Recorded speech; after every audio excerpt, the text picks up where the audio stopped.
ఇక్కడ చూడండి, C4 ప్లాంట్స్లో మనకు ఇంపార్టెంట్ పాయింట్ ఉంది. ఈ C4 ప్లాంట్స్లో ఇది మనకు తెలుసు పిఈపి అనేది ఎఫిషియెంట్గా ఉంటుందని. కానీ ఇక్కడ కనపడిన పాయింట్ ఏంటంటే high affinity to carbon dioxide అనమాట. ఎప్పుడైనా కానీ C4 ప్లాంట్స్లో పిఈపి అంటే పాస్ఫోయినైల్ పైరువేట్ కేస్ అనే ఎంజైమ్ అనేది high affinity to carbon dioxide ఉంటుంది అనమాట. ఇక్కడ C4 ప్లాంట్స్లో ఫోటో రెస్పిరేషన్ జరగదు అంటున్నాడు. ఫోటో రెస్పిరేషన్ జరగదు అంటే అసలు ఇది ఫోటో రెస్పిరేషన్ అంటే ఏంటి అని కనుక్కోవడానికి ముందు మీకు ఒక పాయింట్ చెప్తాను. ఇప్పుడు మనుషులు ఉంటారు, మనుషుల్లో ఇవి లంగ్స్ అనుకోండి. ఇవి మనం ఏం చేస్తాం, లోపలికి ఆక్సిజన్ పీల్చుకుంటాం, బయటికి కార్బన్ డైఆక్సైడ్ వదిలేస్తాం. దీన్ని ఏమంటారు, రెస్పిరేషన్ అంటారు. కానీ మొక్కలలో లోపలికి కార్బన్ డైఆక్సైడ్ పీల్చుకుంటే బయటికి ఆక్సిజన్ని వదిలేస్తాయి. దీన్ని ఏమంటారంటే ఫోటో రెస్పిరేషన్ అంటారు. అంతే. ఇక్కడ పాయింట్ ఉంది, C4 ప్లాంట్స్లో ఫోటో రెస్పిరేషన్ ఎందుకు జరగదు అని అంటే మనకు క్రాంజ్ అనాటమీ. క్రాంజ్ అనాటమీ అంటే ఏదో మాట్లాడుకున్నాం కదా మనం, ఏది ఇక్కడ మీసోఫిల్ సెల్స్ ఉంటాయి, తర్వాత బండిల్ సీత్ సెల్స్ ఉంటాయి అని చెప్పాను. దీన్ని క్రాంజ్ అనాటమీ అంటారు అనమాట. ఓకే, అసలు మీకు ఫోటో రెస్పిరేషన్ అంటే మీనింగ్ చెప్పాం కదా, ప్లాంట్స్ ఆక్సిజన్ని లోపలికి తీసుకోకుండా కార్బన్ డైఆక్సైడ్ తీసుకుంటాయి, తర్వాత ఆక్సిజన్ బయటకు వదిలేస్తాయి తెలుసు. కానీ రివర్స్ చేస్తే అంటే మనిషిలో కార్బన్ డైఆక్సైడ్ బయటికి వదిలేస్తాడు, ఆక్సిజన్ లోపలికి తీసుకుంటాడు. ఇదే ప్రాసెస్ మనుషులు చేస్తారు కాబట్టి హ్యూమన్ రెస్పిరేషన్ అన్నారు. ఏమంటున్నారు, హ్యూమన్ రెస్పిరేషన్ అన్నారు. కానీ ఇదే ప్లేస్లో మనం చెట్టు పెట్టామనుకో, లోపలికి యాక్చువల్గా తీసుకోవాల్సింది కార్బన్ డైఆక్సైడ్, చెట్టు బయటకు వదలాల్సింది ఆక్సిజన్.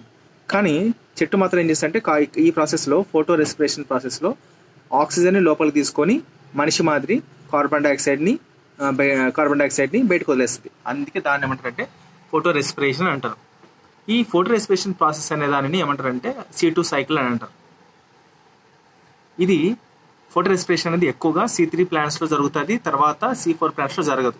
ఎందుకంటే క్రాంజ్ అనాటమీ ఉంది కాబట్టి ఫోటో రెస్పిరేషన్ జరగదు. క్రాంజ్ అనాటమీ అంటే ఏంది, మీసోఫిల్ సెల్స్, బండిల్ సెల్స్ ఉంటాయి కాబట్టి, రైట్. సో మరి ఈ ప్రాసెస్లో, ఫోటో రెస్పిరేషన్ అనే ప్రాసెస్లో మొక్కలు ఆక్సిజన్ ఎక్కువ ఉపయోగించుకుంటాయి మరియు కార్బన్ డైఆక్సైడ్ని బయటికి వదిలేస్తాయని చెప్తాను. రివర్స్, అసలు కార్బన్ డైఆక్సైడ్ ఎక్కువ ఉపయోగించుకోవాలా, కానీ ఇక్కడ ఆక్సిజన్ ఎక్కువ ఉపయోగించుకుంటున్నాయి. ఇది మనకు వదలాల బయటికి, కానీ ఇవి ఎక్కువ వదులుతున్నాయి. దాన్నే ఫోటో రెస్పిరేషన్ అంటారు. చెప్పా కదా, మనిషిలో జరిగిన మాదిరి జరిగితే హ్యూమన్ రెస్పిరేషన్ అంటారు. ఇది ప్లాన్లో జరుగుతుంది కాబట్టి పదం ఫోటో అని వాడినారు, అంతే ఏం లేదు. సరే, ఇక్కడ కథ ఏంటంటే రుబిస్కో అనే ఒక ఎంజైమ్. దీనికి 2 లక్షణాలు ఉంటాయి. కార్బన్ ఎక్కువైందనుకో కార్బన్ డైఆక్సైడ్తో ఎక్కువ రియాక్ట్ అవుతుంది, ఆక్సిజన్ ఎక్కువైందనుకో ఆక్సిజన్తో ఎక్కువ రియాక్ట్ అవుతుంది. అందుకే ఒకవేళ ఇక్కడ ఒక పదం అంటున్నాడు, రుబిస్కో అనేది more affinity for carbon dioxide అన్నాడు. ఫర్ ఎగ్జాంపుల్, ఇప్పుడు మనకు బండిల్ సిత్ సెల్ కదా, ఇది మీసోఫిల్ సెల్స్. ఇక్కడ కార్బన్ డైఆక్సైడ్ మనకు ఎంతో కొంత ఒక 50% ఉందనుకోండి కార్బన్ డైఆక్సైడ్. ఇదేమో ఆక్సిజన్ ఏమో 45% ఉందనుకోండి లోపల.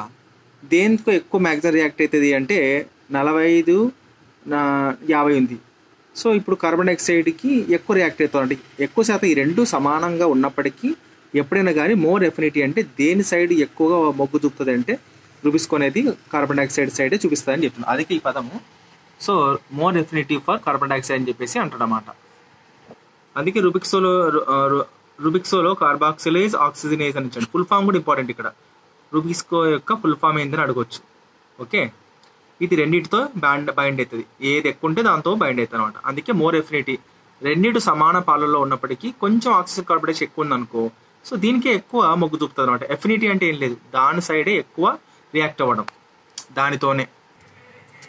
రుబిస్కో అనేది ఎక్కడుంది, రుబిస్కో అంటున్నాం కదా, చూడండి ఇక్కడ ఉంది రుబిస్కో. ఓకే, బండిల్ C4 దాంట్లో mesophyll cells, bundle cells, rubisco ఇక్కడ ఉందన్నమాట. ఇక్కడ కార్బన్ డైఆక్సైడ్ ఎక్కువ ఉంటే కార్బన్ డైఆక్సైడ్తో రియాక్ట్ అవుతుంది, ఆక్సిజన్ ఎక్కువ ఉంటే ఆక్సిజన్తో రియాక్ట్ అవుతుంది. C4 ప్లాంట్స్లో కార్బన్ డైఆక్సైడే ఎక్కువ ఉంటుంది ఆక్సిజన్ కంటే. కాబట్టి రుబిస్కో అనేది కార్బన్ డైఆక్సైడ్తో రియాక్ట్ అయిపోయి ఫోటో రెస్పిరేషన్ని అసలు చెయ్యదనమాట. C3 ప్లాంట్స్లో చేస్తుంది అంతే. చూడండి ఇక్కడ నేను చెప్పిన పదం అంటున్నాడు, మనకు రుబిస్కో అనేది కార్బన్ డైఆక్సైడ్తో రియాక్ట్ అవుతాయి, ఆక్సిజన్తో రియాక్ట్ అవుతాయి అంటే ఎట్లా కనుక్కుంటారంటే వాటి యొక్క రిలేటివ్ కాన్సన్ట్రేషన్ బండిల్ సెల్స్లో ఏది ఎక్కువ ఉంటే దాంతో రియాక్ట్ అవుతుంది అంతే, ఇంకా పెద్ద చెప్పేం లేదని చెప్తున్నాడు. మరి C3 ప్లాంట్స్లో ఆక్సిజన్ కాన్సన్ట్రేషన్ ఎక్కువ ఉందనుకో, రూబిస్కో ఏమవుతుందంట, ఆక్సిజన్తో రియాక్ట్ అవుతుంది. అప్పుడు ఏమవుతుందంటే కార్బన్ డైఆక్సైడ్ మాలిక్యూల్ని తయారు చేయడం అనేది తగ్గిపోతుంది. అందుకే దీని ఏమంటే కార్బన్ డైఆక్సైడ్ ఫిక్సేషన్ అనేది తగ్గిపోతుంది. అట్లా మనకు కార్బన్ డైఆక్సైడ్ ఫిక్సేషన్ తగ్గిపోతే మంచిదా చెడ్డదా? చెడ్డది. మనకు గాలి అసలు చెట్టులో కావాల్సింది లోపల ప్రాసెస్కి కార్బన్ డైఆక్సైడే, బయటికి ప్లాంట్కి అనవసరమైన గాలి ఏంటంటే ఆక్సిజన్, అది వదలాల. సో కాబట్టి ఇది తగ్గిపోతే ఎట్లా, కష్టం అనమాట. అందుకే C3 ప్లాంట్స్ C4 ప్లాంట్స్ కంటే కొంచెం ఎఫిషియెంట్గా ఉండవు అనమాట. దీనికి తక్కువ ప్రాధాన్యత ఉంది. సో జనరల్లీ మామూలుగా ఏం చేస్తారంట, రూబిస్కో అనేది కార్బన్ డైఆక్సైడ్తో కంబైండ్ అయితే RuBP అనేది 2 మాలిక్యూల్స్ ఆఫ్ PGAగా ఏర్పడుతుంది. అంటే సాధారణంగా వాడు చెప్పేది, అన్ని మర్చిపోండి ప్రాసెస్ అంతా. ఒకవేళ జనరల్గా రూబిస్కో అనేది కార్బన్ డైఆక్సైడ్తో రియాక్ట్ అయితే ఇదేమైతే 2 మాలిక్యూల్స్ ఆఫ్ PGAగా ఏర్పడుతుంది అని చెప్తున్నాడు. అదే ఫోటో రెస్పిరేషన్ జరిగేటప్పుడు అసలు ఫోటో రెస్పిరేషన్ ఎలా జరుగుతుంది, రూబిస్కో అనేది ఆక్సిజన్తో రియాక్ట్ అయినప్పుడు ఫోటో రెస్పిరేషన్ అంటారు దాన్ని. సో ఈ రూబిస్కో అనేది జనరల్గా ఇలాగా కంబైండ్ అయ్యి ఈ మాలిక్యూల్స్ ఏర్పడాలా, కానీ ఇది ఆక్సిజన్తో కలిసినప్పుడు కంబైండ్ అయినప్పుడు మనకి ఏమవుతుందంటే 2 మాలిక్యూల్స్ ఆఫ్ కార్బన్ డైఆక్సైడ్ అనేది దీంతో రియాక్ట్ అయినప్పుడు జరుగుతుంది. కానీ రూబిస్కో అనేది ఆక్సిజన్తో ఇక్కడ అవుతుంది కాబట్టి వ్యతిరేకంగా దీనికి బదులుగా 1 molecule of phosphoglycerate 1 molecule of the phosphoglycolate అనేది ఏర్పడుతుంది అనమాట. అది పాయింట్ ఇక్కడ. ఓకే, ఇది ఏర్పడాలి, దీనికి బదులుగా ఇది ఏర్పడుతుంది అనమాట. అది ఇంపార్టెంట్. సో కాబట్టి ఫోటో రెస్పిరేషన్ మంచిదా చెడ్డా అంటే నన్ను అడిగితే ప్లాంట్స్కి చెడ్డదే. ఫోటో రెస్పిరేషన్ అంటే వ్యతిరేకంగా మనిషి మాదిరి ఆక్సిజన్ని బయటికి కార్బన్ డైఆక్సైడ్ని బయటికి, ఆక్సిజన్ని లోపలికి. ఇది మనిషి కాదు కదా, ప్లాంట్ రివర్స్ చేయాలా. సో రివర్స్ చేయకుండా కాబట్టి మనిషి మాదిరి చేస్తుంది కాబట్టి అంటే హ్యూమన్ రెస్పిరేషన్ బదులు ఫోటో రెస్పిరేషన్ పదాన్ని ఉపయోగించారు అంతే. ఈ ఛానల్లో ఏం చెప్పినారంటే ఒక పాయింట్ చెప్పినారు, అసలు ఫోటో రెస్పిరేషన్ C3 ప్లాంట్స్లో ఎందుకు జరగాల అంటే దానికి ఒక వివరణ ఇచ్చినారు. ఎట్లా అంటే ఇప్పుడు C3 ప్లాంట్స్లోనే ఫోటో రెస్పిరేషన్ ఎందుకు ఎక్కువ జరుగుతుంది అంటే కొన్ని C3 ప్లాంట్స్ ఉంటాయి మనం అనుకుందాం. అవి దానికి ఇది స్టొమాటో ఉంటుంది కదా, స్టొమాటో ఉంటుంది ఇట్లా. ఓకే, స్టొమాటో ఇలా ఉంటుంది.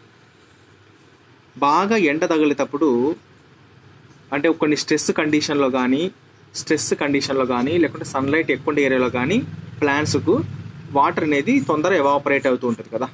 అంటే ఏంది, ట్రాన్స్పిరేషన్ జరుగుతుంటుంది. ఎక్కువ ట్రాన్స్పిరేషన్ జరుగుతున్నప్పుడు ప్లాంట్లో ఉండే స్టొమాటో ఏమవుతుందంటే ఇట్లా క్లోజ్ అవుతుంది. సరే, ఈ క్లోజ్ అయ్యే సంగతి పక్కన పెట్టండి. క్లోజ్ కాకముందు ఏం జరుగుతుందంటే లోపల దీంతోపాటు నీళ్ళు ఒక్కటే బయటికి రావు కదా, అంటే ఎవాపరేషన్ రూపంలో. దీంట్లో ఆక్సిజను కార్బన్ డైఆక్సైడ్ అనేది కూడా ఎక్స్చేంజ్ జరుగుతూ ఉంటుంది. ఆక్సిజన్ బయటికి పోవడం, కార్బన్ డైఆక్సైడ్ లోపలికి పోవడం, కార్బన్ డైఆక్సైడ్ బయటికి రావడం, కార్బన్ డైఆక్సైడ్ లోపలికి పోవడం, అలా జరుగుతూ ఉంటుంది కదా. సో జరుగుతున్నప్పుడు ఉన్నట్టుండి ఈ స్ట్రెస్ కండిషన్స్ పెరిగినప్పుడు వెంటనే ఏమవుతుందంటే ఇది క్లోజ్ అయిపోతుంది. సో క్లోజ్ అయినప్పుడు ఈ ఎక్స్చేంజ్ ఆక్సిజన్ బయటికి, కార్బన్ డైఆక్సైడ్ లోపలికి, ఈ ఎక్స్చేంజ్ కూడా ఆగిపోతుంది. సో ఆగిపోయినప్పుడు లోపల వెళ్ళినది అలాగే ఉంటుంది కాన్సన్ట్రేషన్. అంటే కార్బన్ డైఆక్సైడ్ ఎంత ఉందో ఆక్సిజన్ ఎంత ఉందో మనకు తెలియదు, ఎంతో కొంత ఉంటుంది కదా. అయిపోయినప్పుడు ఇంకా స్ట్రెస్ కండిషన్స్ని అధిగమించడానికి టొమాటో క్లోజ్ అయిపోతుంది, వాటర్ బయటికి రాకోకుండా. సో ఇక్కడ కాన్సన్ట్రేషన్ పెరిగిపోయినప్పుడు టొమాటో క్లోజ్ అయినంత మాత్రం ఫోటోసింథసిస్ అనేది ప్లాంట్ లోపల ఆగిపోదు కదా, ఫోటోసింథసిస్ జరుగుతూ ఉంటుంది. టొమాటో క్లోజ్ అయినప్పటికీ ఫోటోసింథసిస్ జరుగుతూ ఉంటుంది కాబట్టి లోపల కార్బన్ డైఆక్సైడ్ ఎంత ఉందో అది ప్లాంట్ ఉపయోగించుకుంటుంది ఫోటోసింథసిస్ కోసం. మరి ఆక్సిజన్ ఎవరు ఉపయోగించుకోరు. ఇది అలాగే ఉండిపోతుంది లోపలికి వెళ్ళిపోయినది. దీంతో పాటు ఫోటోసింథసిస్ ద్వారా కార్బన్ డైఆక్సైడ్ ఉపయోగించుకున్నప్పుడు మనకు ఆక్సిజన్ కూడా ఇక్కడ పుడుతుంది. మరి ఇక్కడ కాన్సన్ట్రేషన్ పెరిగిపోతుంది, ఇక్కడ ఆల్రెడీ ఉన్న కాన్సన్ట్రేషన్ ఉంది. కాబట్టి ఏమవుతుంది అంటే ప్లాంట్ అనేది ఏమవుతుంది, ఫోటో రెస్పిరేషన్లోకి వెళ్ళిపోతుంది అనమాట. అది పాయింట్ ఇక్కడ. బయట నుంచి వచ్చినది అట్టే ఉండిపోతుంది, లోపల ది ప్రాసెస్ వల్ల వచ్చినది అలా ఉండిపోతుంది, కాన్సన్ట్రేషన్ పెరిగిపోయి ఫోటో రెస్పిరేషన్ పెరిగిపోతుంది. అందుకు C3 ప్లాంట్స్లో ఫోటో రెస్పిరేషన్ జరుగుతుంటుంది అని చెప్తుంటారు అనమాట. అది కథ. అందుకే సాధారణంగా ఫోటో రెస్పిరేషన్ అనేది ప్లాంట్కి ఒక వేస్ట్ ప్రాసెస్ అని చెప్తుంటారు. ఎందుకు, ఆక్సిజన్ని బయటకు వదిలేస్తుంటుంది, కార్బన్ డైఆక్సైడ్ని ఎక్కువ లోపలికి తీసుకునేది. ఆక్సిజన్ని లోపల ఎక్కువ, ఆక్సిజన్ చూడండి ఇక్కడ లోపల ఎక్కువ పెట్టుకుంది, కార్బన్ డైఆక్సైడ్ని బయటకు వదిలేస్తుందని ఒక చెడ్డ అపోహ ఉంది కాబట్టి ఇది వేస్ట్ ప్రాసెస్ అని చెప్తున్నాం అనమాట. అది సరే. ఫోటోసింథసిస్లో, ఫోటో రెస్పిరేషన్లో షుగర్ ఏర్పడదు, ఏటీపీ ఏర్పడదు, ఎన్ఏటీపీ ఏర్పడదు. ఇది పోంగా మళ్ళీ ఉన్న కార్బన్ డైఆక్సైడ్నే యూటిలైజ్ చేసుకుంటుంది. చూడండి ఇక్కడ లోపల ఉండే కార్బన్ డైఆక్సైడ్ యూటిలైజ్ చేసుకుంటలేదు, టొమాటో క్లోజ్ అయిన తర్వాత కార్బన్ డైఆక్సైడ్ యూటిలైజ్ చేసుకుంటుంది. మరి లోపల ఉండే ఏటీపీస్ కూడా ఉపయోగించుకుంటుంది. కాబట్టి ఈ ప్రాసెస్ అనేది మనం ఎక్కువ కేవలం C3 ప్లాంట్స్లో చూస్తాము. ఎక్కువ ఎండ ప్రాంతాల్లో సక్యులెంట్ కాదు, స్ట్రెస్ కండిషన్స్లో వాటర్ ఎక్కువ ఎవాపరేటివ్ ప్లాంట్లో చూస్తుంటాం అనమాట. అందుకే ఇది వేస్ట్ ప్రాసెస్ అన్నారు C3 ప్లాంట్స్లో ఎక్కువ రెస్పిరేషన్ ఉంటుంది అనమాట. రైట్. సో ఇది ఫోటో రెస్పిరేషన్ యొక్క ఫుల్ స్టోరీ. ఇక్కడ మీకు అర్థమైంది అనుకుంటా. ఇవి ప్రొడ్యూస్ కాకోకుండా ఉన్నదా కార్బన్ డైఆక్సైడ్ని యూటిలైజ్ చేసుకుంటుంది, ఉన్న ఏటీపీస్ కూడా ఉపయోగించుకుంటుంది. కాబట్టి ఇంకా వేస్ట్ ప్రాసెసే కదా అదనమాట.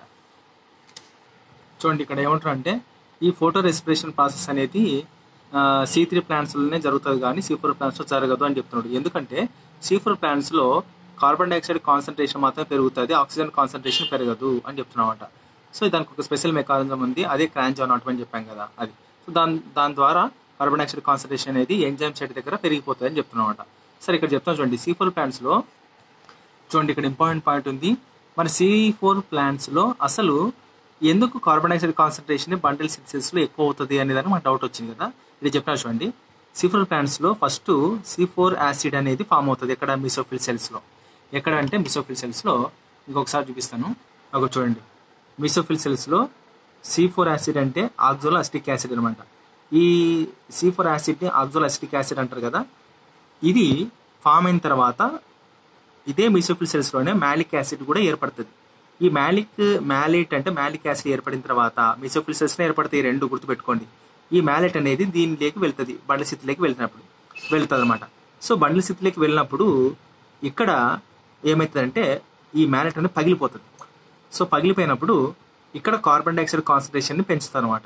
అందుకే ఇక్కడ ఏమంటే డీకార్బాక్సిలేషన్ అన్నారు. ఈ మ్యాలెట్ అనేది లోపలికి బండి స్థితిలోకి ఎంటర్ అయిన వెంటనే డీకార్బాక్సిలేషన్ జరుగుతుంది బండి స్థితి చేతిలో, అంటే పగిలి బ్రేక్ డౌన్ అవుతుంది అనమాట. కాబట్టి కార్బన్ డైఆక్సైడ్ కాన్సన్ట్రేషన్ అనేది పెంచుకుంటూ ఉంటుంది. ఆల్రెడీ రుబిస్కో ఉంది. ఇంకా రుబిస్కో ఉన్నప్పుడు కార్బన్ డైఆక్సైడ్ ఎక్కువ అవుతున్నప్పుడు ఏమవుతుంది, దాంతో రియాక్ట్ అయిపోయి మనకు ఫోటో రెస్పిరేషన్ జరగదు. ఆక్సిజన్ ఉంటే ఫోటో రెస్పిరేషన్ జరుగుతుంది. ఆక్సిజన్ లేదు కదా, ఈ కార్బన్ డైఆక్సైడ్ కాన్సన్ట్రేషన్ పెరుగుతూ ఉంది కాబట్టి ఫోటో రెస్పిరేషన్ అనేది జరగదు. ఆక్సిజన్ ఉంటే జరుగుతుంది, కార్బన్ డైఆక్సైడ్ కాన్సన్ట్రేషన్ ఎక్కువ ఉంది కాబట్టి జరగదు. దాని తర్వాత మన షుగర్ ఫామ్ అవుతుంది, వాస్కులర్ టిష్యూలోకి పంపిస్తుంది. అంటే ఏంటి షుగర్ అంటే ఏంటి, సుక్రోజ్ ఫామ్ అయిపోయి ఫ్లోయంలోకి పంపించి ఈ మొక్కలు అనేది శక్తి కోసం ఇవి ఉపయోగించుకుంటాయి అనమాట. అది C4 ప్లాంట్స్లో జరిగే ప్రాసెస్. సో ఇక్కడ అదే చెప్పాను చూడండి. C4 మీసోఫిల్ సెల్స్లో నుంచి C4 యాసిడ్ అనేది వచ్చి ఆక్సాలిక్ యాసిడ్ అనేది వచ్చి ఎక్కడ పగిలిపోతుంది అంటే బండిల్ సెల్స్లో పగిలిపోతుంది. అక్కడ కార్బన్ డైఆక్సైడ్ కాన్సన్ట్రేషన్ అనేది దీని ద్వారా కార్బన్ డైఆక్సైడ్ కాన్సన్ట్రేషన్ అనేది పెరిగిపోతుంది. కాబట్టి మనకు ఇంట్రాసెల్యులార్ కార్బన్ డైఆక్సైడ్ కాన్సన్ట్రేషన్ పెరిగిపోతుంది. ఇంట్రాసెల్యులార్ అంటే ఏంది, సెల్ లోపల కదా. మనకు బండిల్ సెల్ ఇలా ఉంది, సెల్ లోపల జరుగుతుంది కాబట్టి ఇంట్రాసెల్యులార్ అనమాట. అది ఇంట్రాసెల్ కార్బన్ డైఆక్సైడ్ పెరిగిపోతుంది. సో ఈ విధంగా రుబిస్కో ఫంక్షన్ అనేది కార్బాక్సిలేజ్గా పనిచేస్తుంది, మరియు ఆక్సిజనేజ్ యాక్టివిటీగా తగ్గిపోతుంది. కానీ మోర్ ఎఫినిటీ అన్నాడు కదా, ఇది అనమాట మోర్ ఎఫినిటీ. కార్బన్ డైఆక్సైడ్ ఉంది కాబట్టి దానితోనే రియాక్ట్ అయింది. సో కాబట్టి rubisco is more affinity to carbon dioxide అని చెప్పొచ్చు. అంతే. ఫోటో రెస్పిరేషన్ గురించి ఇంత కథ ఉంది.